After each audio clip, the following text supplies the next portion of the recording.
Hello बच्चों, good morning. क्या हालचाल, कैसे हैं आप लोग? Good morning, good morning, good morning. So आज रोटेशन क्या कहते हैं, सेंटर ऑफ मास का बच्चों लास्ट क्लास है। इसमें हम एक्सरसाइज 2 डिस्कस करेंगे। और एक्सरसाइज 2 में बच्चों 10th तक हम लोग ऑलरेडी डिस्कस कर चुके हैं पिछली क्लास में। 10th ऑनवर्ड हमारे करीब 13 क्वेश्चन हैं जिनका हमें आज डिस्कशन करना है। ठीक है, तो इन 13 क्वेश्चन को हम डिस्कस करेंगे डिटेल में आराम से। आ जाइए भाई, जल्दी से, क्लास स्टार्ट होने वाली है।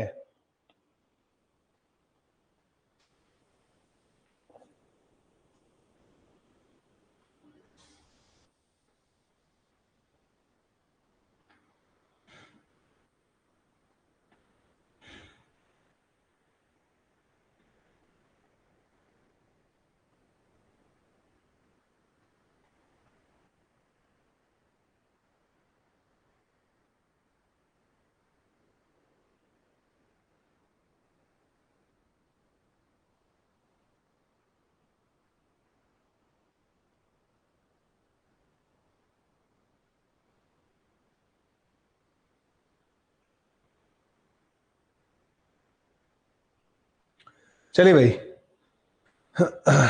Yes sir, questions were very difficult.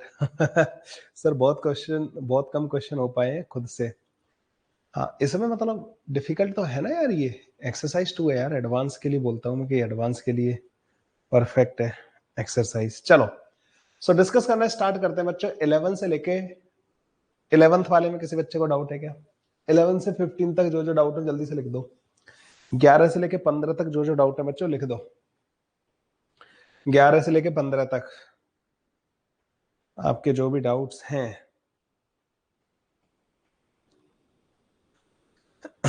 11 से लेके 15 तक आपके doubts. 14th and 15th, Rahul का 14th एंड 15th है। और किसी बच्चे का? और किसी बच्चे का कोई डाउट 14 और 15 के अलावा? 14th एंड 15th के अलावा और किसी बच्चे का कोई डाउट हो तो बता देना, ठीक है? मैं 14th एंड 15th जब तक डिस्कस करता हूं। 14th वाला बच्चों कहता है कि a wedge free to move of mass m has one face making an angle alpha with horizontal and is resting on a smooth rigid floor. A particle of mass m hits the inclined plane of the face of the wedge with the horizontal velocity v naught. It is observed that the particle rebound in the vertical direction after the impact. Neglect the friction between the particle and the wedge. Take capital M is equal to 2m, v naught is equal to this, tan alpha is equal to 2, और g की value बच्चे इतनी दे रखी है। Assume that the inclined face of the wedge is sufficiently long so that the particle hits the same face once more during its downward motion. Calculate the time elapsed between the two impact. So this is the question बच्चों। ठीक है, question तो बहुत मजेदार लग रहा है। चलो, कैसे करेंगे इस वाले क्वेश्चन को सॉल्व? सबसे पहली बात बच्चों, इन्होंने हमें ये बोला है कि देखिए जी, अगर मैं बच्चों, देखो मैं कैसे सोच रहा हूं इस चीज को समझना। मैंने वेज और इस पार्टिकल को अपना सिस्टम कंसीडर कर लिया। वेज और पार्टिकल को क्या कंसीडर कर लिया बच्चों? मैंने अपना सिस्टम कंसीडर कर लिया। क्या इस सिस्टम पे हॉरिजॉन्टल डायरेक्शन में कोई एक्सटर्नल फोर्स लग रहा है क्या बाहर से? आप बोलोगे सर नहीं, there is no external force in the horizontal direction on this system. ठीक है, ओके। तो हॉरिजॉन्टल डायरेक्शन में इसका लीनियर मोमेंटम कंजर्व रहेगा? आप बोलोगे हाँ सर बिल्कुल रहेगा।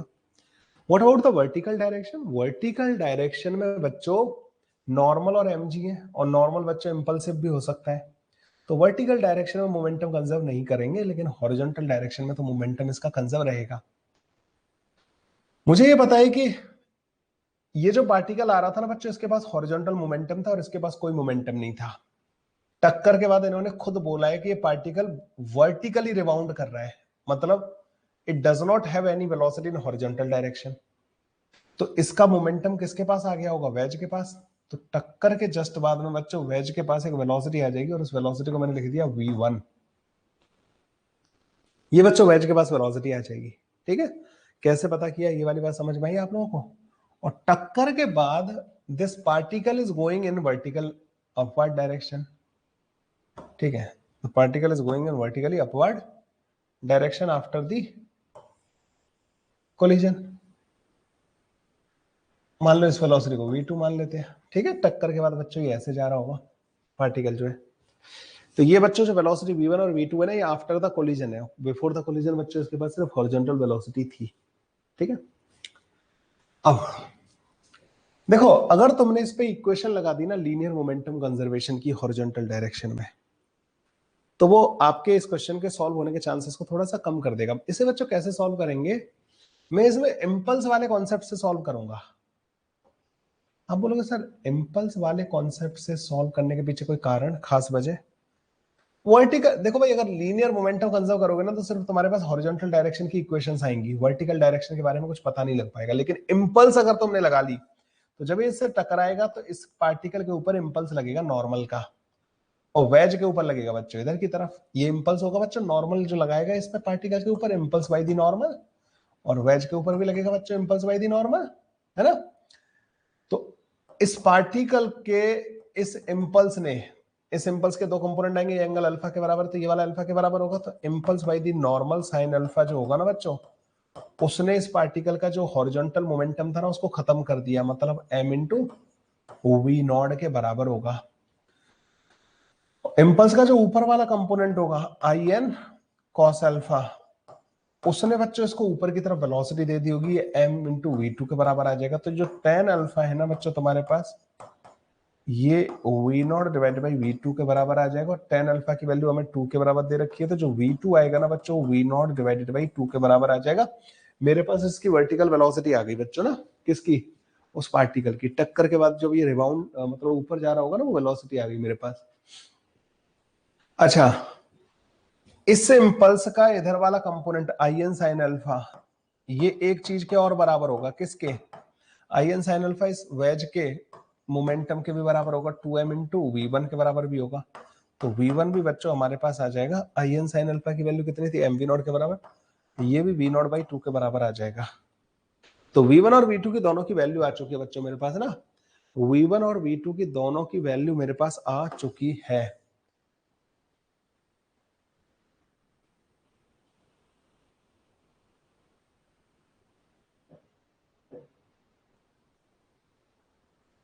ठीक है, v1 और v2 की वैल्यू आ चुकी है। अब इन्होंने बोला ये जा रहा है v नॉट बाई 2 से, ठीक है, और एक पार्टिकल है बच्चों which is going v not by 2 से अपवर्ड। अब तुम एक काम करो कि इस पे दोबारा टक्कर करवानी, किस पे, वेज पे। तो वेज को रोक दो ना बच्चों, इसके रेस्पेक्ट में मोशन देखो। तो क्या इसकी वेलोसिटी ऐसे आ जाएगी, नहीं आ जाएगी बच्चों, ठीक है। ये एंगल बच्चों अल्फा के बराबर है, तो ये एंगल भी अल्फा के बराबर होगा, और ये 90 माइनस अल्फा के बराबर होगा। तो बच्चों इंक्लाइन पर दोबारा टक्कर करवानी है, तो हम क्या करते हैं ऐसे क्वेश्चंस में, हम एक्स एक्सिस इंक्लाइन के अलोंग मान लेते हैं और वाई एक्सिस इंक्लाइन के परपेंडिकुलर मान लेते हैं। अगर आप इसकी वेलोसिटीज के कंपोनेंट करोगे तो ये आएगा v naught by 2 cos sine alpha, और ये कंपोनेंट आएगा बच्चों v naught by 2 cos alpha. तो इसकी वेलोसिटी का जो वाई कंपोनेंट आएगा ना बच्चों, वाई कंपोनेंट वो v naught divided by 2 cos alpha plus का साइन अल्फा के बराबर आएगा। आप बोलोगे हाँ सर बिल्कुल सही है। एक्सेलरेशन ड्यू टू ग्रेविटी बच्चों इधर की तरफ होगा तो उसका भी इधर कंपोनेंट आएगा, तो एक्सेलरेशन इन वाई डायरेक्शन बच्चों जी कॉस अल्फा के बराबर आ जाएगा। क्या तुम्हें टाइम ऑफ फ्लाइट का फॉर्मूला पता है, 2u divided by A Y के बराबर होता है 2 into v naught divided by 2 divide by g cos alpha से इसको डिवाइड कर दो तो 1 प्लस का टेन अल्फा बन जाएगा। टेन अल्फा की वैल्यू बच्चों में 2 के बराबर दे रखी थी, 3 बन जाएगा 3 वी नॉट बाई जी। तो ये बच्चों इसका आंसर 3 सेकंड आ रहा होगा। This is the correct answer. ठीक है भाई, ऐसे करके ये वाला 14th वाला क्वेश्चन जो है सॉल्व हो जाएगा। इसमें प्रोजेक्टाइल भी लग गया पूरा, इसमें कोलिजन भी लग गया। कोलिजन का भी बच्चों मैंने इंपल्स वाला फंडा लगाया। आप बोलोगे सर हम ऐसे भी तो लिख सकते थे कि m v naught is equal to capital M into v one. तो एक तरीके से अगर तुम इन दोनों इक्वेशंस को देखो ना तो वही बात है। देखो अगर तुमने इम्पल्स को पिक्चर में ले लिया ना, दो बॉडीज के बीच में लगने वाले इम्पल्स को पिक्चर में ले लिया, तो फिर मोमेंटम कंजर्वेशन इक्वेशन लिखने की जरूरत नहीं है तुम्हें, बिकॉज वो मोमेंटम कंजर्वेशन वो इम्पल्स की वजह से तो आ रहा है। इम्पल्स एक पे नेगेटिव, मतलब एक पे अगर पी मोमेंटम लगा रही है तो दूसरे पे माइनस का पी लगा रही होगी, तभी तो कंजर्व कर रहे हो तुम, क्योंकि वो इंटरनल है, ठीक है ना। तो वो बेसिकली बच्चों जो इम्पल्स वाली इक्वेशन लिख रहे हो तो फिर मोमेंटम वाली मत लिखना, मतलब तुम एक तरीके से उसी चीज को दोबारा लिख रहे हो। अगर तुम लिखते हो m B naught is equal to 2 तो फिर मतलब आपने बस इसी इक्वेशन, इन दोनों इक्वेशन को इकट्ठा करके तो लिख दिया, ठीक है। तो ये ध्यान रखना बच्चों, अगर तुम किसी क्वेश्चन को इम्पल्स से सॉल्व कर रहे हो फिर मोमेंटम कंजर्वेशन इक्वेशन लिखने की जरूरत नहीं है, अगर तुम दो बॉडी के बीच में लगने वाले इम्पल्स को कंसीडर करके चल रहे हो, ठीक है। ये बहुत जरूरी चीज है। नहीं तो बच्चा क्या करता है कि इम्पल्स वाली इक्वेशन में लिख देता है, मोमेंटम कंजर्वेशन में लिख देता है, वो समझता नहीं है कि ये जो मोमेंटम कंजर्वेशन है ये इम्पल्स इंटरनल था, इसलिए ये तो हम कर पा रहे हैं कि एक का मोमेंटम लेके दूसरे को दे दे रहा है इम्पल्स, एक में इम्पल्स अपोजिट लग रहा होगा तो उसका रिएक्शन पे दूसरे पे लग रहा होगा, तभी तो ये कर पा रहे हैं हम लोग, समझ गए। तो ये था बच्चों हमारा इस क्वेश्चन को सॉल्व करने का सबसे सही तरीका। अच्छा, तो आप ये भी पूछ सकते थे कि सर इनके पास वर्टिकल डायरेक्शन में तो मोमेंटम था नहीं, फिर इसके पास मोमेंटम कैसे आया ऊपर की तरफ। तो बेसिकली जब ये इंपल्स लगी थी ना बच्चों इधर की तरफ, तो इसका एक कंपोनेंट आया था नीचे की तरफ, तो जो नीचे से जो नॉर्मल लग रहा था ना ग्राउंड के द्वारा, उसने एक इंपल्स लगा दी सिस्टम के ऊपर ऊपर की तरफ, इसलिए इसका मोमेंटम आ पाया है बच्चों ऊपर की तरफ। तो इस पार्टिकल के पास जो ऊपर की तरफ मोमेंटम आया ना, वो बेसिकली आप ये कहोगे कि that is the impulse by the ground. तो सिस्टम का मोमेंटम वर्टिकल डायरेक्शन में चेंज हो गया टक्कर के दौरान, क्योंकि ग्राउंड का जो नॉर्मल है ना वो इंपल्सिव हो गया होगा। Okay, a hemisphere S and a particle P are of same mass M. एक मिनट बच्चों, यहां पर दे रखा है बच्चों कि हेमिस्फेयर है S and particle P are of same mass m is equal to √2 kilogram. P is dropped from a height h. S is kept on a smooth horizontal surface. The friction between P and S is also absent. P और S के बीच में जो friction है बच्चों that is absent. P collide elastically with S at the point shown in the figure. After collision, the velocity of the particle becomes horizontal. Find the ratio of impulse of ground on the hemisphere to the speed of the hemisphere after the collision.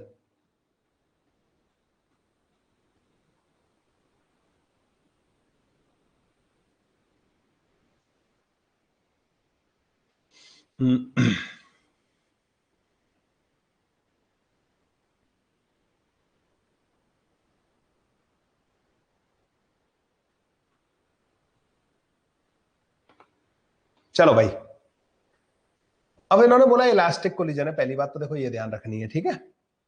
और collision of the velocity of the particle become horizontal, ये जो particle है ना after collision बच्चों ये horizontally जा रहा है, मान लो ये V2 से जा रहा है तो ये जाने लगेगा बच्चों V1 से। इसके मतलब कारण पता है क्या है V1 से जाने के पीछे, बिकॉज हॉरिजॉन्टल डायरेक्शन में बच्चों इसका मोमेंटम कंजर्व रहना चाहिए। आप बोलोगे सर क्यों, नीचे से नीचे वाला अगर तुम इन दोनों को सिस्टम कंसीडर कर लो, स्फेयर को और इसको, there is no external horizontal force acting on them. नीचे ग्राउंड जो है नॉर्मल लगा सकता है, वो इंपल्सिव हो सकता है, लेकिन वो वर्टिकल डायरेक्शन में होगा, तो वर्टिकल डायरेक्शन में मोमेंटम चेंज हो सकता है but not in the horizontal direction. Horizontal direction में इसका मोमेंटम चेंज नहीं होगा। आपने कहा सर ठीक है, ये तो बहुत अच्छी बात है। अब इसका मास जो है ना बच्चों m दे रखा है, और इन्होंने बोला है कि हेमिस्फीयर ऑफ सेम मास, इसका भी मास बच्चों m के बराबर दे रखा है। तो एक बात और समझ में आ गई मेरे को कि V1 जो है ना V2 के बराबर होगा, क्यों, P system in horizontal direction 0 था, तो mv2 माइनस का mv1 इज इक्वल टू 0। ये वाली बात समझ में आ गई आपको कि दोनों के पास हॉरिजॉन्टल वेलोसिटी सेम आएगी। यहां तक तो कोई परेशानी है ही नहीं, ये तो डन हो गया।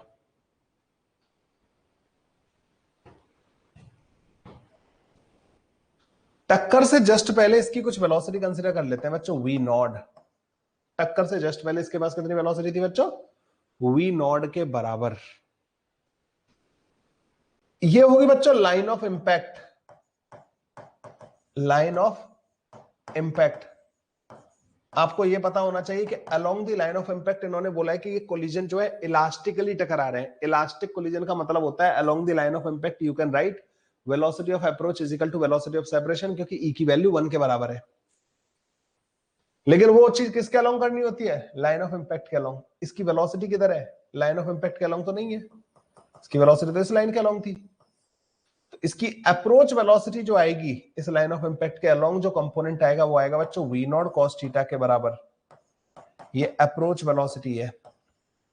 सेपरेशन वेलोसिटी जो आएगी ना बच्चों, वो बेसिकली इन दोनों की आएगी। देखो पार्टिकल इधर जा रहा है और ये इधर जा रहा है, तो सेपरेशन वेलोसिटी जो आएगी ना बच्चों along the line of impact, इसका कंपोनेंट इधर, ठीक है, जैसे ये इधर जाने लगा तो ये हो गया बच्चों 90 माइनस का थीटा के बराबर, ठीक है, और ये इधर जाने लगा तो ये एंगल 90 माइनस थीटा के बराबर है। तो दोनों का 2v, क्योंकि v1 और v2 को बच्चों मैं v रख दे रहा हूं क्योंकि दोनों बराबर है, 2v cos साइन थीटा के बराबर बच्चों हमारे पास सेपरेशन वेलोसिटी आ जाएगी। देखो बच्चों सेपरेशन वेलोसिटी मैंने कैसे लिखी, एक पार्टिकल ये है और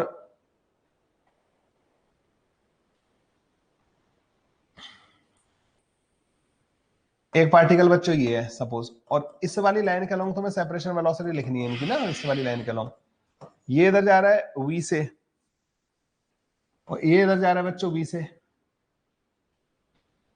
ये एंगल 90 माइनस का थीटा के बराबर है, ये एंगल भी 90 माइनस का थीटा के बराबर है।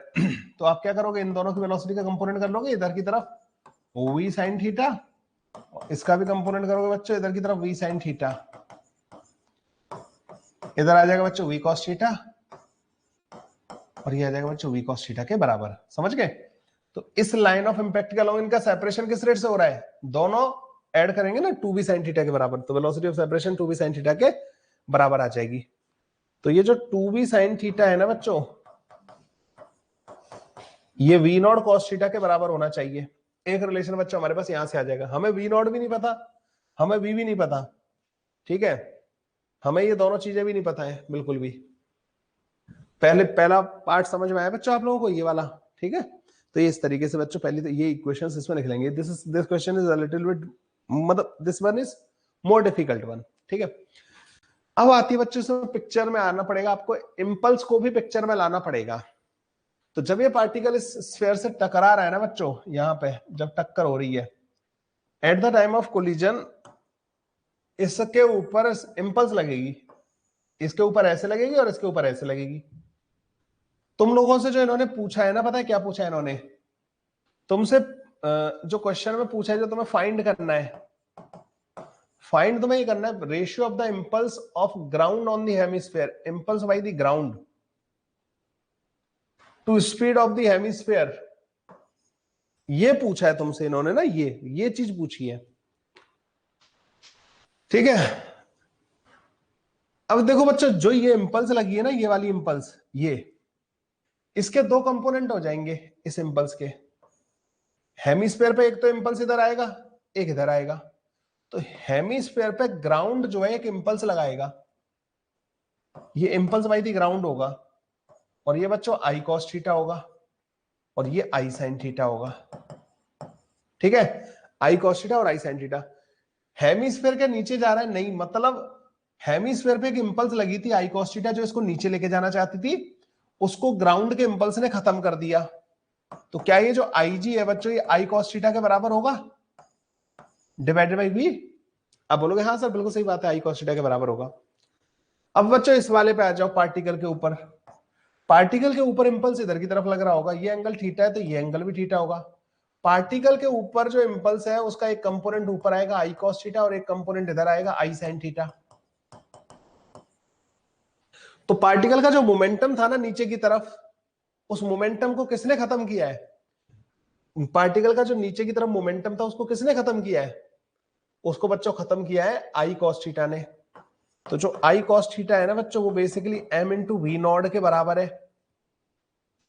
तो हम इसको यहां पर ले जाके पुट कर देंगे m into v naught divided by v, ये बन जाएगा बच्चों हमारे पास इक्वेशन, ठीक है। I G divided by v की वैल्यू हमारे पास ये बन गई।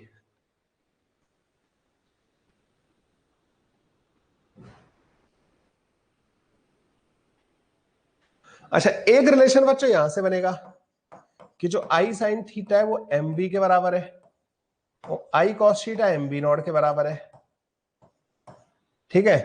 तो टेन थीटा जो है ना बच्चों v divide by v naught के बराबर है, टेन थीटा जो है v divided by v naught के बराबर है। अगर आप इस वाले रिलेशन में देखो ना तो यहां पे टू बी वी को हटा दो, टू टेन थीटा जो है ना बच्चों वो v naught divide by v के बराबर है। ये यहां से आया, ये जो रिलेशन हम लोगों ने ऑब्टेन किया था ना इलास्टिक कोलिजन की कंडीशन से, तो two tan theta is equal to v naught by v हो गया।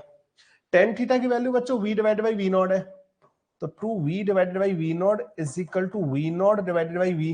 अगर आपको यहां से ये समझ में आ रहा हो कि v naught divided by v जो है ना बच्चों वो रूट के अंदर टू के बराबर है, यहां से ये सॉल्व हो जाएगा, ठीक है। अब अपने वाले में आ जाओ, हमें फाइंड करना है ये क्या, impulse by the ground divided by v. अब यहाँ पे आओ बच्चों, m into v naught divide by v के बराबर आया ये, m into v naught divided by v के बराबर आया है। वी नॉट बाई वी की वैल्यू रूट टू है बच्चों, m की वैल्यू भी रूट टू है, ये आंसर आ जाएगा बच्चों टू के बराबर। तो हमें पता क्या करना है उसको भी हमें ध्यान में रखना है इस वाले क्वेश्चन में। परसों से स्टार्ट होगा रोटेशनल मोशन, आज शीट का डिस्कशन है, मंडे से स्टार्ट हो रहा है, ठीक है, मंडे से। ये समझ में आया बच्चों क्वेश्चन? तो इसमें इलास्टिक कोलिजन की कंडीशन लगानी है और इंपल्स वाले फंडे से सॉल्व करना है, और ये ध्यान में रखना है हमें वो पूछा क्या है, उस पूछी हुई चीज को सिंप्लीफाई करके लिख लो और आप देखो कि आपको चाहिए क्या, आपको वी नॉट और वी का रिलेशन चाहिए था, आपको थीटा नहीं गिवन था लेकिन यहाँ पर रिलेशन थीटा का आ रहा था, थीटा बी और वी नॉट का। तो फिर मैंने वो इम्पल्स वाले से, इम्पल्स का ऊपर वाला कंपोनेंट और इम्पल्स का इधर वाले कंपोनेंट से इनको सॉल्व किया, यहाँ से टेन थीटा निकाला, टेन थीटा को बच्चों इसके साथ यहाँ पे रख के बच्चों, और इससे मैंने वी नॉट बाई वी की वैल्यू पता की जिसकी मुझे जरूरत थी।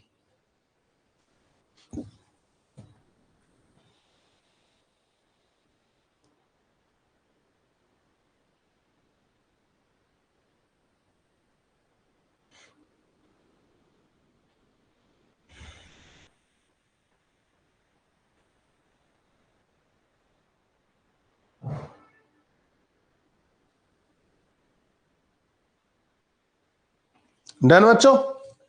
एक 11th वाला और पूछा है, two steel ball of equal diameter are connected by a rigid bar of negligible weight as shown and are dropped in the horizontal position from the height h above the heavy steel and brass base plates. If the coefficient of restitution between the ball and the steel base is this, that between the other ball and the brass base is 0.4, the angular velocity of the bar immediately after the this is this। देखो बच्चों, जब ये यहां आएगी ना तो ये this ball will be moving with v naught, ठीक है, और ये भी मूव कर रही होगी बच्चों वी नॉट से, ठीक है, और वी नॉट की वैल्यू होगी रूट के अंदर टू इंटू जी इंटू एच के बराबर, तो ये रूट के अंदर जी के बराबर आ जाएगी बच्चों, ठीक है, रूट के अंदर जी के बराबर आ जाएगी। लेकिन जब ये रिबाउंड करेगा ना बच्चों तो स्टील का coefficient of restitution between ball and the steel is 0.6, तो ये 0.6 वी नॉट से रिबाउंड करेगा, और ये जो रिबाउंड करेगा ना ये 0.4 वी नॉट से करेगा। अब आपको समझ में आ गया कि दोनों की वेलोसिटी बराबर नहीं है बच्चों, ठीक है। So this particle is moving with 0.6 v naught and this particle is moving with 0.4 v naught. आपसे इन्होंने पूछा इनकी एंगुलर वेलोसिटी, तो एक को रोक दो बच्चों 0.4 v नॉट, ठीक है। तो इसके रेस्पेक्ट में जो रिलेटिव वेलोसिटी आएगी वो परपेंडिकुलर आएगी, तो ओमेगा जो आएगा ना बच्चों 0.2 v not divided by L के बराबर आएगा। एल की वैल्यू बच्चों इन्होंने दे रखी है 1 मीटर के बराबर। अच्छा यहाँ पे गलती कर दी मैंने, ये 9.8 यूज करना है,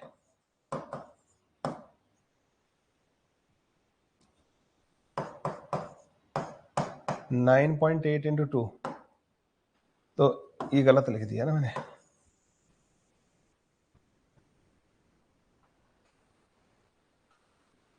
1.96, तो 0.2 इंटू 1.4 डिवाइडेड बाई 1,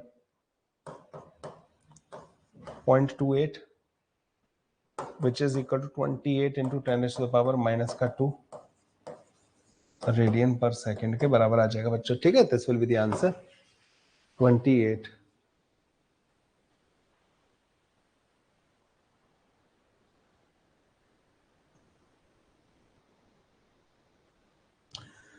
ठीक है भाई, 11th वाला ऐसे हो जाएगा।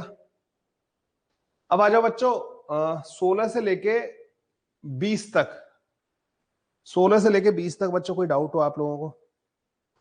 16 to 20,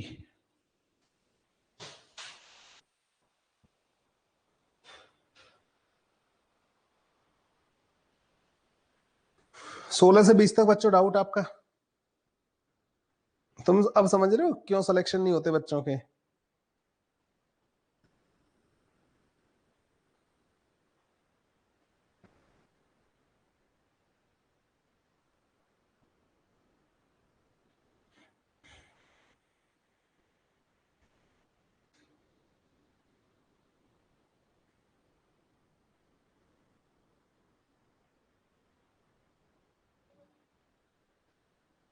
डिस्कशन ही नहीं अटेंड करते? एक मिनट बच्चों ना,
ओके।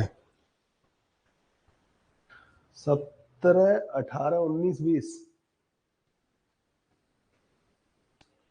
यस।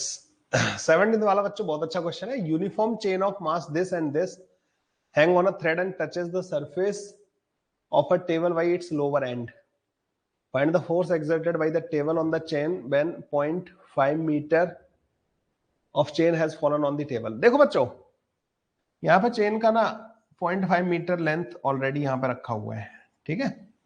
इसकी लेंथ बच्चों टोटल 1 मीटर है, मास इसका 1 किलोग्राम है, मतलब ये जो मास है ना बच्चों 1/2 किलोग्राम के बराबर है। एक तो बच्चों इसके वेट को बैलेंस कर रहा होगा नॉर्मल जो है ना, एक तो N1 जो लग रहा होगा, और वो 5 न्यूटन के बराबर हो जाएगा, ठीक है। साथ ही साथ बच्चों यहाँ पे एक और चीज हो रही है, क्या? ये जो चेन गिर रही है ना बच्चों, तो कंटिन्यूअसली मास आके यहाँ पे टकरा रहा है और यहाँ पे रुक जा रहा है वो, ठीक है। चेन का मास आके टकराता है और रुक जाता है। तो यहाँ पे बच्चों एक थ्रस्ट फोर्स लग रहा होगा किसके ऊपर? अगर तुम इस अर्थ को अपना जैसे सिस्टम कंसीडर करो तो इस पे आके मास इकट्ठा होता जा रहा है, ऐड होता जा रहा है।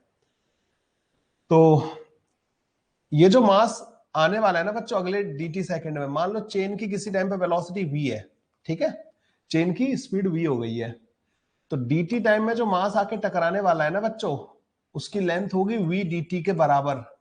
अरे dt टाइम में अगर v की स्पीड से मास आके टकराना है तो कितनी लेंथ इसकी अर्थ पे आ जाएगी? v dt के बराबर। तो जो dm हो जाएगा ना बच्चों, जो टकराने वाला है वो हो जाएगा 1 किलोग्राम की चेन है, 1 मीटर लेंथ है, तो 1 डिवाइड बाई 1 हो गया मास पर unit length, that into v dt के बराबर। इतना मास बच्चों पर सेकंड टकरा रहा होगा, मतलब dt टाइम में टकरा रहा होगा। तो इस पे जो थ्रस्ट फोर्स होगा ना बच्चों, जो अर्थ के ऊपर लग रहा होगा, वो थ्रस्ट फोर्स हो जाएगा बच्चों, तुम्हें पता है कि v relative into dm divide by dt के बराबर होता है।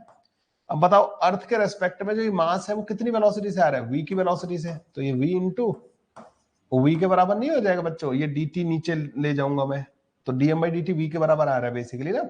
अच्छा इसलिए आ रहा है क्योंकि इसका मास 1 किलोग्राम था, लेंथ 1 किलोग्राम थी, इसलिए dm बाई dt v के बराबर आ रहा है बच्चों, नहीं तो यहाँ पे कुछ और टर्म भी आ जाती। तो बच्चों v स्क्वायर के बराबर आ गया क्या? थ्रस्ट फोर्स जो इस पर लग रहा होगा।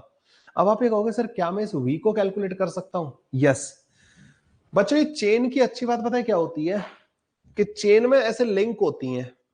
अब अगर ये नीचे वाली लिंक जो है ना जमीन पर रुक गई, तो ये ऊपर वाले पे फोर्स उसे फ्री कर देती है, ऊपर वाली लिंक को।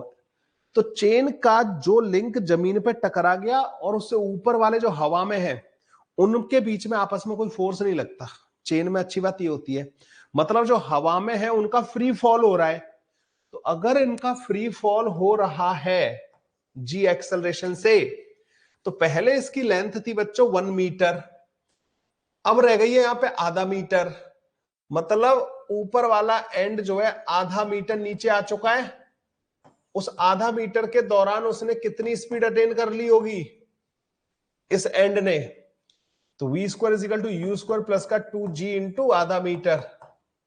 तो वी स्क्वायर की वैल्यू बच्चों जी के बराबर आ जाएगी। तो यहां पे जो थ्रस्ट फोर्स है ना बच्चों, वो वी स्क्वायर मतलब 10 न्यूटन के बराबर आ जाएगा। तो 5 न्यूटन तो बच्चों यहां पे लग रहा है इसके वेट को बैलेंस करने के लिए। तो नॉर्मल भाई ग्राउंड जो होगा ना बच्चों, वो बेसिकली वेट को भी बैलेंस कर रहा होगा। जो पार्ट इसके ऊपर आके रखा हुआ है 5 न्यूटन, साथ ही साथ बच्चों वो थ्रस्ट फोर्स भी लगा रहा होगा 10 न्यूटन के बराबर। मतलब जो आके टकरा रहा है ना, वैसे थ्रस्ट फोर्स ना बोल के इसको कई बार एक तरीके से और बोल दिया जाता है, जो मैंने तुम लोगों को बच्चों वाटर के केस में सिखाया था ना, वाटर वाले केस में नहीं सिखाया था, रो ए बी स्क्वायर वाला फॉर्मूला, उससे भी कर सकते हो आप इसको ना। आप ये कहोगे कि सर dt टाइम में dm मास टकराने वाला है,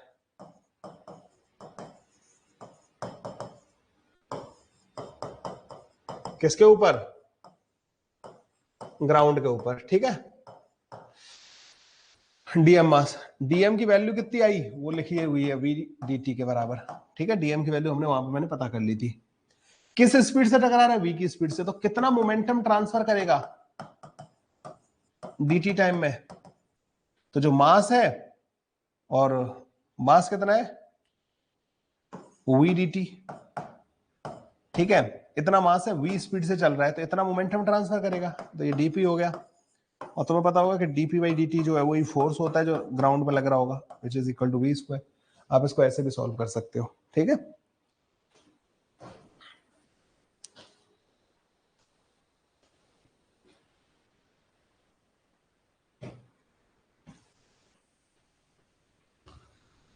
एटीन्थ,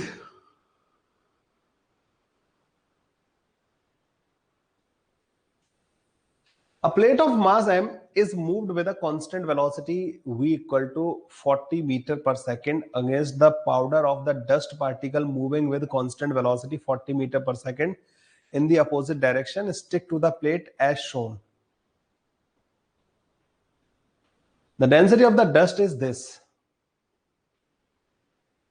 प्लेट एरिया इतना दे रखा है, find the force required to keep the plate moving uniformly.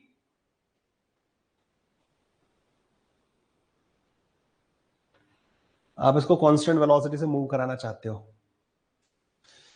अगर आप ये चाहते हो कि v कांस्टेंट रहे, तुम ये समझ रहे हो बच्चों, इस सिस्टम के ऊपर क्या हो रहा है कि मास ऐड होता जा रहा है, चिपक जा रहा है, मतलब मास आके ना, तो सिस्टम का मास चेंज हो रहा होगा। मतलब ये वेरिएबल मास सिस्टम हो गया बच्चों। और वेरिएबल मास सिस्टम के केस में इस पर लगेगा थ्रस्ट फोर्स। अच्छा, ये प्लेट हमारा सिस्टम हो गई। अगर तुम्हें याद हो, जब मास ऐड होता है तो थ्रस्ट फोर्स की एक डायरेक्शन का एक तरीका बताया था मैंने तुम्हें बच्चों। सबसे पहले तो इसके रेस्पेक्ट में पार्टिकल्स का रिलेटिव वेलोसिटी देखो। आप ये बोलोगे कि सर रिलेटिव वेलोसिटी तो इधर आएगी, इसको जब तुम रोक दोगे ना तो इसकी तरफ आते दिखेंगे। अगर मास ऐड हो रहा होता है तो बच्चों जो थ्रस्ट फोर्स लगता है ना, वो रिलेटिव वेलोसिटी की डायरेक्शन में लगता है। मतलब थ्रस्ट फोर्स इस प्लेट पे इधर की तरफ लग रहा होगा।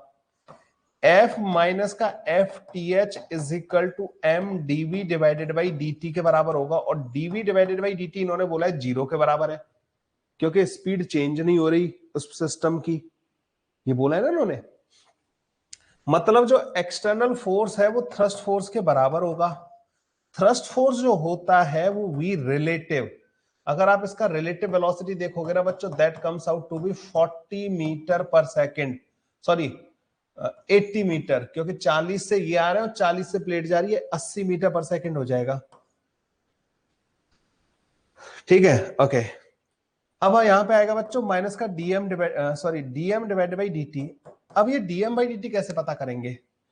बच्चों dt टाइम में जितने भी पार्टिकल इससे टकराए होंगे उन सब का हमें मास लिखना है। dm क्या है? dm is the mass of particles striking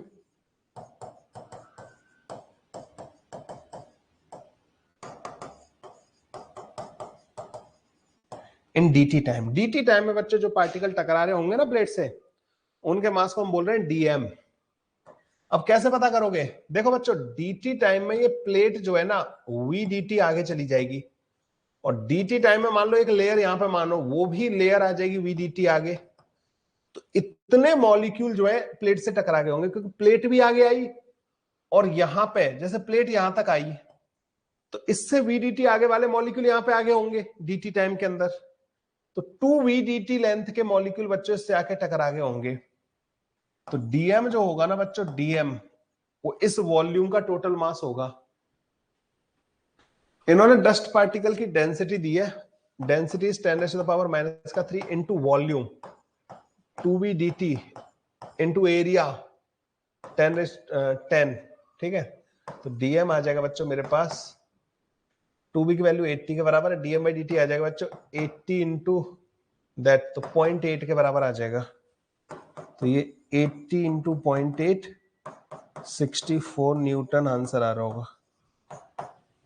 ठीक है, 64 Newton will be the answer of this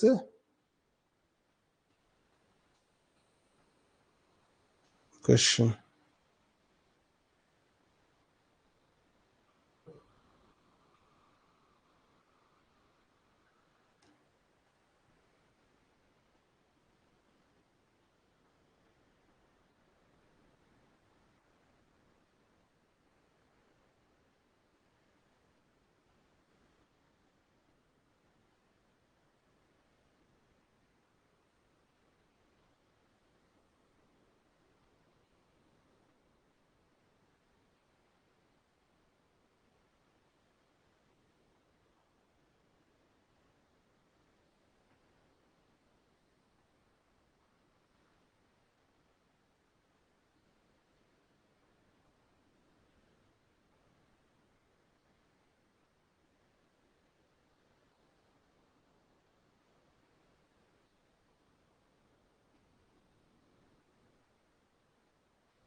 eighteen वाले को रो ए बी स्क्वायर से इसलिए नहीं कर सकते क्योंकि ये रुका हुआ नहीं है। हाँ शायद इसमें रो ए वी रिलेटिव का स्क्वायर से करते हैं इसको ना, रिलेटिव का स्क्वायर से हो जाता है। वी रिलेटिव का स्क्वायर लगाना पड़ेगा फिर उसमें ना शायद, तो मैं तो इस तरीके से कर देता हूं इसको ना। 19th, two particle each of mass m are connected by a light and extensible string of length 12. Initially they lie on the smooth horizontal surface। तो एक पार्टिकल दूसरा पार्टिकल, ठीक है। Initially they lie on the smooth horizontal table at point A and B, distance L distance apart। रस्सी की length है बच्चों 2L और इनके बीच में डिस्टेंस था ये L। The particle at A is projected with velocity u। Find the speed with which the second particle begins to move if the direction of u is along AB। तो ये B वाला है बच्चों, ये A वाला है। अगर तुमने इसको इधर फेंका तो तुम्हें पता है कि इस डायरेक्शन में मूवमेंट, जब जब रस्सी में टेंशन आएगा तो इस डायरेक्शन में मूवमेंट को कंजर्व कर देंगे। तो MB जो है बच्चों 2MB के V डैश के बराबर हो जाएगा। तो V डैश बच्चों U/2 V/2 के बराबर आ जाएगा। ठीक है,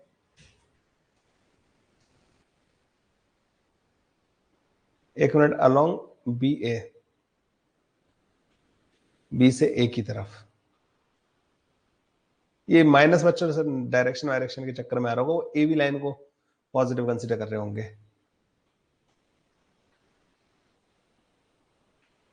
eight an angle 120 degree to the AB। अब AB लाइन कौन सी बच्चों? ये, इससे अगर तुमने 120 डिग्री पे इसको प्रोजेक्ट किया एक ऐसा टाइम आएगा जब ये लेंथ जो है ना बच्चों एल 2l के बराबर हो जाएगी। कितनी, कौन सी वाली लेंथ, ये 2l। ये एंगल 120 डिग्री के बराबर है, ये 2l हो गया, ये l के बराबर है।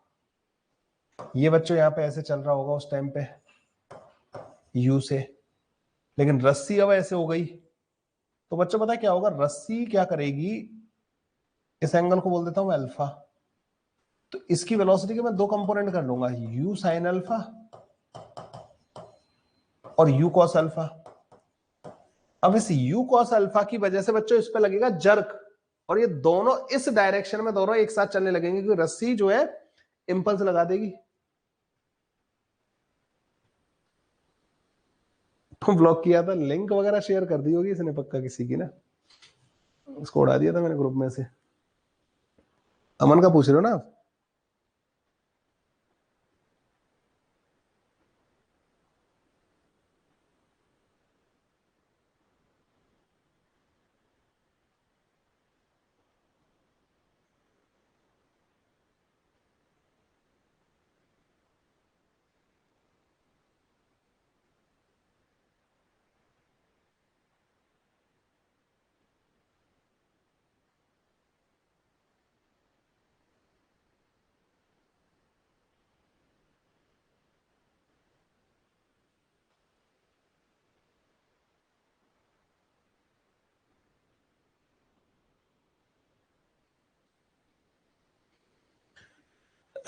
ठीक है भाई, ओके। तो इस एंगल को कैसे पता करूंगा मैं अल्फा को, तो इसमें साइन रूल की हेल्प ले लेंगे हम, L upon sine alpha, second वाला पार्ट सॉल्व कर रहा हूं, ये पहला वाला था, ठीक है, is equal to 2l upon sine 120 degree. तो साइन अल्फा आ जाएगा, साइन 120 डिग्री होता है बच्चों √3/2 के बराबर, ठीक है। तो ये आ जाएगा साइन अल्फा। साइन अल्फा अगर ये आया तो कॉस अल्फा कितना आएगा, 1 माइनस का 3/16, रूट के अंदर 13/4 के बराबर। तो अब इस डायरेक्शन में मोमेंटम कंजर्व कर दो, M U cos alpha is equal to 2m into V dash, V dash जो है U cos alpha divided by 2 के बराबर आ जाएगा, रूट के अंदर 13u डिवाइडेड बाई 8, रूट के अंदर 13u डिवाइड बाई 8 जो आ रहा है ना बच्चों, ये आ जाएगा। और इसके ऊपर वो इंपल्स लगेगा, इसके पास वेलोसिटी कहां से आएगी, इंपल्स लगा होगा ना टेंशन का, उसी से तो वेलोसिटी आई है उसके पास। परपेंडिकुलर वाला केस, परपेंडिकुलर वाला ज्यादा आसान है। तो जब आपने इसको ऐसे फेंका, जब ये लेंथ जो 2l के बराबर हो जाएगी, l के बराबर, तो ये एंगल 30 डिग्री के बराबर होगा उस टाइम पे ना। This is moving like this, तो इसका इधर वाला कंपोनेंट u बाई √3u/2 के बराबर आएगा, ये वाला u/2 के बराबर आएगा। अब इस डायरेक्शन में दोनों एक साथ चलने लगेंगे, तो इसका भी आधी स्पीड हो जाएगी √3u/4 के बराबर।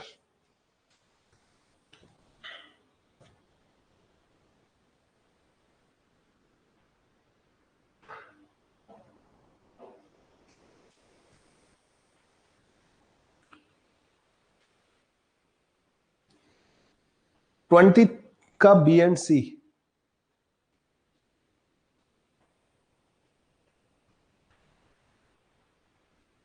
mass m1 hits and stick with m2 while sliding horizontally with velocity v along the common line of center of 3 equal mass। अच्छा, इन दोनों के मास बराबर है, तो जब ये दोनों टकरा जाएंगे ना, तो ये m1 प्लस का m2 हो जाएगा, मतलब ना इसका मास हो जाएगा 2m के बराबर और इसका मास है बच्चों m के बराबर, and this will be moving with v/2 velocity. अब इसको भूल जाओ, टक्कर के बाद बच्चों ये है तुम्हारा केस।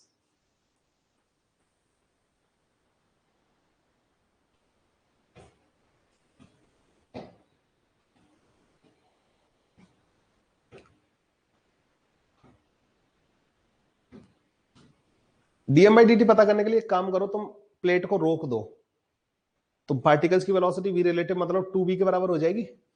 अब ये प्लेट रुकी हुई है, तो dm/dt हम कैसे कैलकुलेट करते थे, हम ये कहते थे कि 2v वेलोसिटी से मॉलिक्यूल आ रहे हैं, तो dt टाइम में कितने मॉलिक्यूल टकराएंगे, तो जो v dt मतलब जो v रिलेटिव है, v relative into dt distance दूर होगा ना, वो dt टाइम में इसके पास पहुंच जाएगा, मतलब उससे आगे वाले सारे पहुंच चुके होंगे। तो ये जो डिस्टेंस है ना, जो मैक्सिमम डिस्टेंस जहां तक के पार्टिकल इससे टकराएंगे dt टाइम में, वो होगी v रिलेटिव इंटू dt के बराबर। v रिलेटिव 2b के बराबर है, तो 2b इंटू dt के बराबर। तो इस लेंथ के सारे पार्टिकल इससे टकरा चुके होंगे। तो ये जो एक सिलेंड्रिकल जो भी एरिया इंटू दिस लेंथ जो वॉल्यूम बनेगा, और उसको रो से मल्टीप्लाई कर दो, dm हो जाएगा वो। चलो, the velocity of m1 m2 m3 immediately after the impact. तो ये तो मैंने बना दी बच्चों, ये m1 और m2 की वेलोसिटी v/2 हो जाएगी और वो हो जाएगी। The maximum kinetic energy of the m3। इस क्वेश्चन को बच्चों ग्राउंड फ्रेम से करना मतलब is very difficult. Ground frame से करो ही मत। तुम एक काम करो, इसका सेंटर ऑफ मास के फ्रेम में चले जाओ। तो वेलोसिटी ऑफ सेंटर ऑफ मास क्या है? 2m into v/2। Centre of मास की वेलोसिटी बच्चों v/3 है। अब इसके पास वेलोसिटी v/3 हो गई, तो with respect to centre of mass ये 2m मास जो है वो v/6 वेलोसिटी से मूव कर रहा है, और ये m मास जो बच्चों v/3 वेलोसिटी से मूव कर रहा है। एक चीज का ध्यान रखना, ये with respect to centre of mass है, जो कि खुद मूव कर रहा है v/3 से।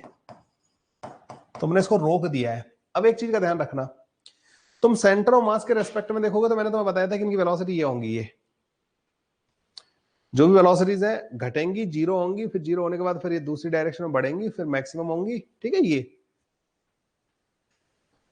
ये बच्चों वेलोसिटी जो है ना ग्राउंड सेंटर ऑफ मास के रेस्पेक्ट में। ग्राउंड के फ्रेम में अगर तुम्हें किसी भी टाइम पे इसकी वेलोसिटी पता करनी है, तो आपको सेंटर ऑफ मास की वेलोसिटी वेक्टोरियली ऐड करनी पड़ेगी। तुम्हें ये पता है कि किसी चलते हुए फ्रेम में अगर हमें वेलोसिटी पता होती है, और अगर हमें ग्राउंड फ्रेम में उस ऑब्जेक्ट की वेलोसिटी पता करनी है, तो हम क्या करते हैं? चलते हुए फ्रेम की वेलोसिटी को वेक्टोरियली ऐड कर देते हैं। यही करते हैं, ठीक है। तो चलते हुए फ्रेम में मतलब सेंटर ऑफ मास के फ्रेम में ये वेलोसिटीज हैं। हर एक मूवमेंट पे आपको ये v/3 इधर की तरफ दोनों में ऐड करना है, अगर आपको इनकी ग्राउंड के रेस्पेक्ट में वेलोसिटी पता करनी है तो। अब ध्यान से सुनना, ये इसके बारे में बात कर रहे हैं, ये रुकेगा। जब ये रुक जाएगा ना बच्चों, तो ये सेंटर ऑफ मास के फ्रेम में रुका है, लेकिन अगर तुम ग्राउंड फ्रेम में देखोगे ना, तो ये सेंटर ऑफ मास की वेलोसिटी इधर ऐड कर दोगे, तो it will be moving in this direction with v/3। समझ रहे हो? क्योंकि तुम्हें सेंटर ऑफ मास की वेलोसिटी हर मूवमेंट पे ऐड करनी है। ये जो देख रहे हो ये सेंटर ऑफ मास फ्रेम है, लेकिन ग्राउंड फ्रेम में क्या करना होता है? ग्राउंड फ्रेम में आपको सेंटर ऑफ मास की वेलोसिटी ऐड करके ग्राउंड फ्रेम वाली वेलोसिटी आएगी। अच्छा, जब तक ये इधर चल रहा था तो इसमें तुम सेंटर ऑफ मास की वेलोसिटी इधर ऐड कर रहे थे, मतलब ग्राउंड फ्रेम में वेलोसिटी जो है क्या थी इसकी? सेंटर ऑफ मास से छोटी थी। जब ये रुक जाएगा उस टाइम पे ग्राउंड फ्रेम में वेलोसिटी v/3 के बराबर होगी। अब ये वापस जाएगा बच्चों, जब ये वापस जा रहा होगा उसमें तुम जब सेंटर ऑफ मास की वेलोसिटी ऐड करोगे ना बच्चों, तो इसकी स्पीड सेंटर ऑफ मास से भी ज्यादा होती जा रही है। जब ये इस जगह पर दोबारा आएगा नेचुरल लेंथ में, now it will be moving in this direction with v/3, और वो भी किस फ्रेम में? सेंटर ऑफ मास के फ्रेम में। तो ग्राउंड फ्रेम में इसकी वेलोसिटी कितनी होगी? v/3 प्लस v/3 कितनी हो गई? 2v/3। अच्छा, आगे जाने पे इसकी स्पीड कम होगी, क्योंकि इसको आगे जाके फिर रुकना है। v/3 तुम पूरा टाइम इधर ऐड कर ही रहे हो। तो एक बात बताओ, इधर की तरफ एक वेक्टर ऐड कर रहे हो v/3, इसकी वेलोसिटी जिस टाइम पे ये यहां आएगा, जब ये v/3 से जा रहा होगा, प्लस v/3 2v/3, क्या यही मैक्सिमम होगी या नहीं होगी? क्योंकि उसके बाद फिर इसकी स्पीड घटनी है। v/3 तो पूरा टाइम ऐड कर रहा हूं, जीरो से देखो v/3 इधर ऐड कर रहा हूं, जीरो से ये बढ़ता गया, प्लस दिस v/3, तो इस बीच वाली जगह पे ही बच्चों इसकी मैक्सिमम स्पीड आएगी। तो v max जो होगा ना बच्चों थर्ड वाले का, वो 2v/3 के बराबर होगा। तो उसकी काइनेटिक एनर्जी जो होगी ना,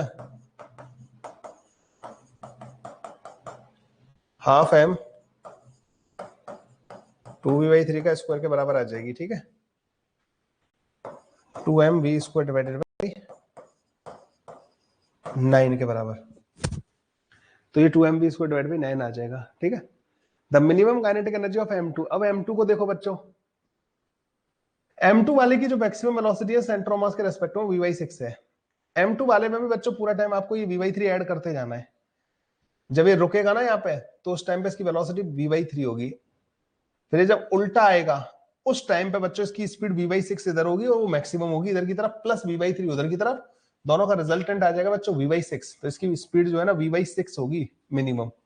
तो half 2m kinetic energy of m2, तो m2 की बतानी है तो 2m नहीं लूंगा, हाफ m इंटू v/6 का स्क्वायर, तो mv²/72 आ जाएगा। मैक्सिमम कंप्रेशन कब आएगा बच्चों? जब ये दोनों रुक जाएंगे यहां पे, तो सेंटर ऑफ मास के फ्रेम में बस वर्क एनर्जी थ्योरम लगा देना। ये समझो बच्चों ने, यहाँ पर रिलेटिव का फंडा समझो। आपने सेंटर ऑफ मास के रेस्पेक्ट में इनकी मोशन पता कर ली है, लेकिन ग्राउंड के रेस्पेक्ट में आपको इनकी वेलोसिटीज अगर पता करनी है तो आपको सेंटर ऑफ मास के रेस्पेक्ट में जो वेलोसिटी आई है उनमें सेंटर ऑफ मास की वेलोसिटी को वेक्टोरियली ऐड करना पड़ेगा हर एक मूवमेंट पे। अब इसको इमेजिन करो, जैसे मैं एक एग्जांपल से बताता हूं बच्चों ना तुम्हें। मान लो जो सेंटर ऑफ मास की वेलोसिटी है ना बच्चों, वो मान लो 2 मीटर पर सेकंड है, और एक पार्टिकल है यहां पे जिसकी सेंटर ऑफ मास के रेस्पेक्ट में वेलोसिटी 1 मीटर पर सेकंड आई है इधर, लेकिन ये रुकेगा और रुक के बच्चों फिर वापस आएगा, फिर ये 1 मीटर पर सेकंड से मूव कर रहा होगा, फिर ये रुकेगा, फिर ये ऐसे आएगा, ठीक है, ये हो रहा है। तो ये था सेंटर ऑफ मास के रेस्पेक्ट में। पता है ग्राउंड के रेस्पेक्ट में क्या होगा इसका?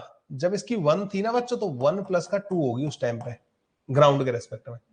जब ये रेस्ट पे आया था ना बच्चों सेंटर ऑफ मास के रेस्पेक्ट में, तो ये एक्चुअली 2 मीटर पर सेकंड से मूव कर रहा था। जब ये उल्टा जा रहा था ना बच्चों, तो 2 मीटर पर सेकंड तो हर जगह ऐड करनी है तुम्हें। तो जब ये यहाँ पे आएगा, जब ये 1 मीटर पर सेकंड से इधर जा रहा था उस टाइम पे 2 मीटर पर सेकंड से इधर भी जा रहा था, इसकी स्पीड यहाँ पे 1 मीटर पर सेकंड थी, किधर? इधर की तरफ। तो यही मिनिमम होगी या नहीं होगी बच्चों? जब आप 2 मीटर पर सेकंड में से मैक्सिमम माइनस कर रहे होंगे, ये मिनिमम आएगी जो इसके केस में आई है कि रुक के जब ये लौट के जब इधर जा रहा होगा ना, क्योंकि सेंटर ऑफ मास की वेलोसिटी आप हर जगह इधर ऐड कर रहे हो, तो यहाँ पे मिनिमम यहाँ पे आएगी जब इसमें से, क्योंकि इसकी स्पीड वेरी कर रही है ये सेंटर ऑफ मास के रेस्पेक्ट वाली। थिंक अबाउट इट, मैंने तुम्हें बताया था इसके बारे में कि सेंटर ऑफ मास के फ्रेम में इन क्वेश्चंस को कैसे डील करते हैं।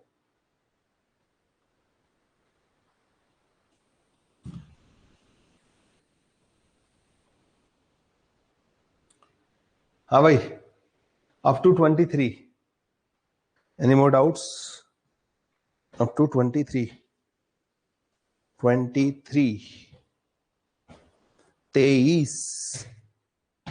तक।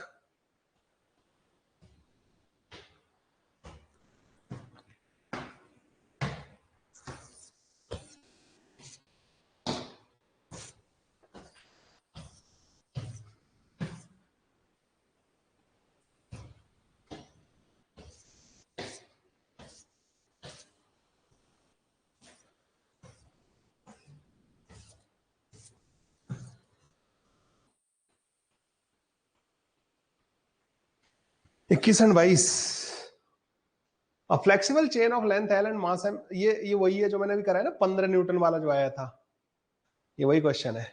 वो जो चेन जी एक्सेलरेशन से गिरेगी, ठीक है, उसकी वेलोसिटी किसी भी टाइम पे जीटी के बराबर होगी, वही क्वेश्चन है, ठीक है। This one is quite difficult one, ठीक है। A flexible drive belt runs over a frictionless flywheel. The mass per unit length of the drive belt is 1 kilogram per meter. The tension in the drive belt is 10 Newton. The speed of the drive belt is this. The whole system is located on the horizontal plane. Find the normal force exerted by the belt on the flywheel. तो बच्चों जो ये वाला portion है ना, मैं belt का free body diagram बना रहा हूं। यहाँ पे बेल्ट पे लग रहा है 10 न्यूटन, और बेल्ट पे 10 न्यूटन बच्चों यहां लग रहा है, ठीक है।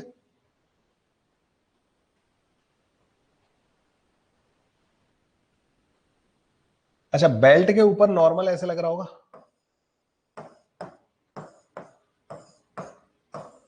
इस तरीके से नॉर्मल लग रहा होगा बच्चों, उसका रिजल्टेंट इधर आ जाएगा नॉर्मल का। बेल्ट के ऊपर जो नॉर्मल लग रहा होगा, कौन लगा रहा होगा? Fly wheel.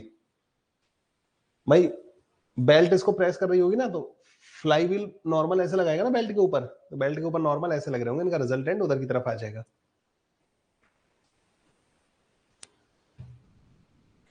बच्चों यहां से मान लो किसी भी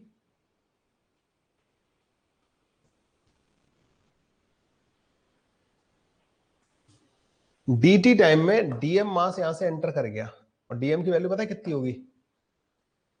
मतलब जैसे हो क्या रहा है बच्चों, जैसे यहां से ना, यहां पे जैसे ये वाला मास है, इसकी वेलोसिटी किधर थी? इधर की तरफ।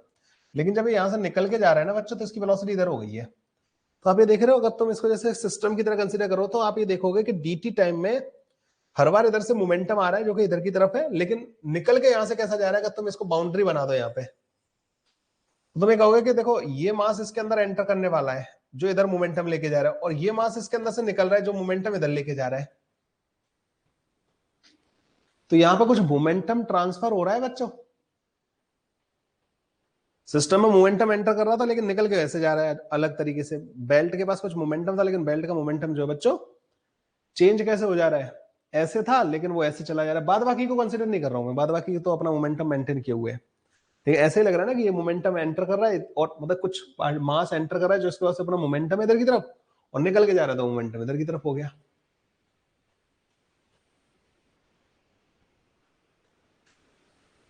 तो हमें लिखेंगे कि जो इस सिस्टम पे जो फोर्स लग रहा है इस बेल्ट पे, वो लग रहा है 20 माइनस का ये नॉर्मल, ये जो रिजल्टेंट होगा, क्या ये delta P divided by delta T के बराबर नहीं होना चाहिए जो मोमेंटम में चेंज आ रहा है?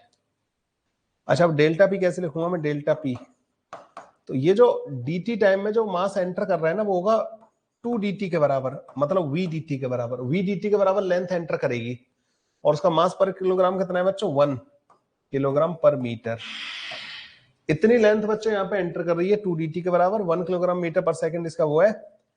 और ये हो गया मास जो एंटर कर रहा है v वेलोसिटी से। तो इतना मोमेंटम एंटर कर रहा है, लेकिन वो मोमेंटम बच्चों उल्टा हो गया, तो 2 से और मल्टीप्लाई करना पड़ेगा, 2 टाइम्स मोमेंटम में चेंज आ रहा होगा।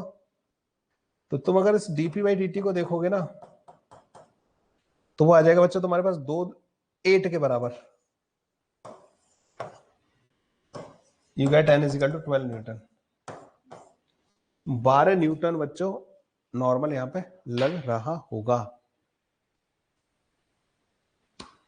सो मोमेंटम जो आ रहा है ना बच्चों, वो इधर की तरफ चेंज हो जा रहा है, मतलब नेट फोर्स इधर की तरफ जो है वो इस मोमेंटम चेंज के बराबर होना चाहिए। बड़ा ही अलग टाइप का क्वेश्चन है बच्चों, थोड़ा डिफिकल्ट भी है। हमने एक सिस्टम माना और हमने कहा कि सिस्टम के अंदर बेल्ट को अपना सिस्टम माना। हमने कहा कि जो बेल्ट का जो पार्ट है उसमें हर बार क्या हो रहा है? नया मोमेंटम यहां से एंटर करता है, यहां से निकल जाता है। तो मैं तो यही कंसीडर करूंगा ना, मान लो dt टाइम में यहां से एंटर किया इधर जाता हुआ और निकल के गया ऐसा वाला, जब ये यहाँ एंटर करेगा तो निकल के ये वाला पोर्शन यहाँ निकल जाएगा। मतलब इस सिस्टम पे क्या फर्क पड़ा? This is not the part of system, मतलब ये पार्ट ऑफ सिस्टम नहीं है, बस ये बेल्ट मैंने अपना पार्ट ऑफ सिस्टम माना है। तो इस सिस्टम पे क्या फर्क पड़ा कि मोमेंटम, फ्रेश मोमेंटम इधर की तरफ एंटर किया और यहां से निकल गया। तो मोमेंटम इस सिस्टम के, बेल्ट वाले सिस्टम के मोमेंटम में चेंज कितना आया? जो यहां से dt टाइम में एंटर कर रहा था, dt टाइम में कितना एंटर करेगा? v dt लेंथ, और पर मीटर का मास कितना है? 1 किलोग्राम। तो v dt लेंथ का मास कितना हुआ? 1 v dt के बराबर ही। तो मास पता लग गया, v वेलोसिटी से आ रहा है, तो मोमेंटम कितना होगा? मास इंटू v, तो v dt इंटू v, तो v स्क्वायर dt के बराबर हो गया बच्चों जो मोमेंटम आया। लेकिन वो ऐसे आ रहा है और ऐसे लौट के जा रहा है, तो चेंज कितना आएगा? डबल। जैसे एक m मास का पार्टिकल v वेलोसिटी से टकरा के v वेलोसिटी से रिबाउंड करता है ना, तो उसका मोमेंटम में चेंज आता है 2mb के बराबर। एक 2 बच्चों जो आया है ना ये वाला, ये उस 2mb की वजह से आया है। तो 2m इंटू v, ये मोमेंटम चेंज है जो इस सिस्टम का हो रहा है। तो मैंने कहा कि सिस्टम पे फोर्स क्या लग रहे थे? 10 और 10 20 न्यूटन इधर लग रहे थे, नॉर्मल उधर लग रहा था, और मोमेंटम में जो चेंज हुआ, या rate of change of momentum जो है 8 के बराबर आया।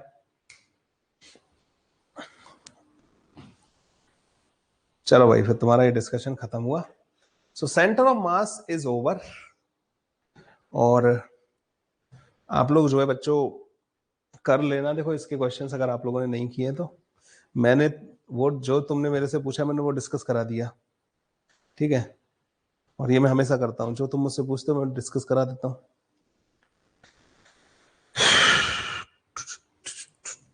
अब मंडे से बच्चों रोटेशनल मोशन नया चैप्टर स्टार्ट होगा, और नए चैप्टर में एकदम नई एनर्जी के साथ एंट्री लेंगे। अब आपके बच्चों टेस्ट होने हैं, ठीक है, वर्क पावर एनर्जी का टेस्ट, सर्कुलर मोशन का टेस्ट और सेंटर ऑफ मास का टेस्ट। तो अब इनके एक एक टेस्ट करके बच्चों में तुम्हारे टेस्ट मतलब मिस हो गए यार थोड़े से, मैं करवाता हूँ बच्चों ना, 2 दिन का टाइम दो मेरे को, मैं तुम्हारे टेस्ट वगैरह फाइनल करके अपलोड करता हूँ, ठीक है, चलो बाय।